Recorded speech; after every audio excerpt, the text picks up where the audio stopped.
It's a very significant meeting. This is the first time that a South Korean president has been invited to Japan for a bilateral summit in 12 years.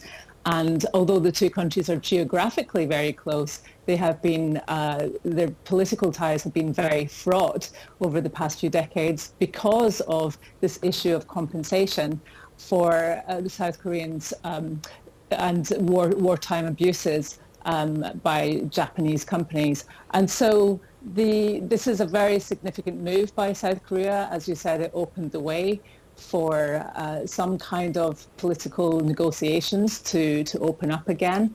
This has been welcomed by the United States, who are very keen for their two of their biggest allies in Asia to have closer relations. Is Japan willing to give up as much ground, do you think, as South Korea has going forward?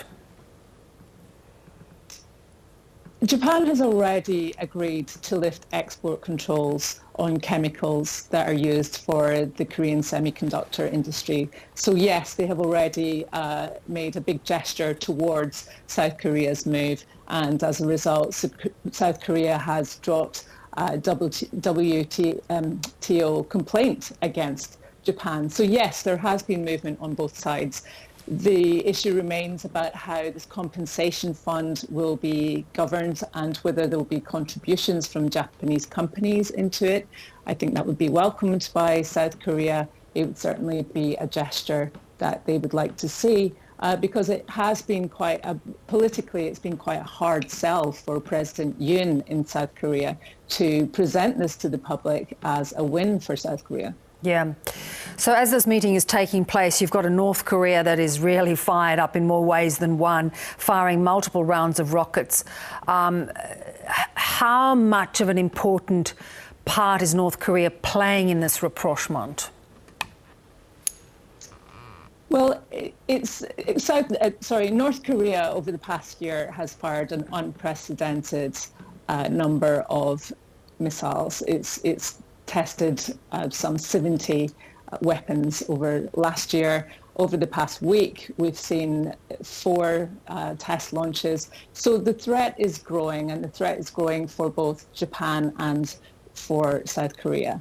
And so this increasing belligerence from North Korea has certainly focused minds to look at the bigger picture of how they can work together and cooperate together more strategically in the region and try to put this historical feud behind them so that they can cooperate more militarily, they can cooperate on military intelligence, and that they can find some kind of solution together to address a common threat. China is also another common threat for them in the region. That's true, and that's a much more complicated issue for both capitals. South Korea is certainly very keen not to upset China. It's its biggest trading partner. At the same time, there's still a recognition that China's increasing military footprint in the region could change the balance of power. And that's something that South Korea and Japan both have to contend with. And America is very keen for them both to work together, to work trilaterally also, and to find some way to counterbalance Chinese ambitions. And so that will definitely be something that the two leaders will be talking about in Tokyo. And do you think we could see an expansion of the Quad in this area as well for greater stability? Of course, Australia part of that grouping. It's a possibility, but South Korea is proceeding cautiously with its relationship with the Quad.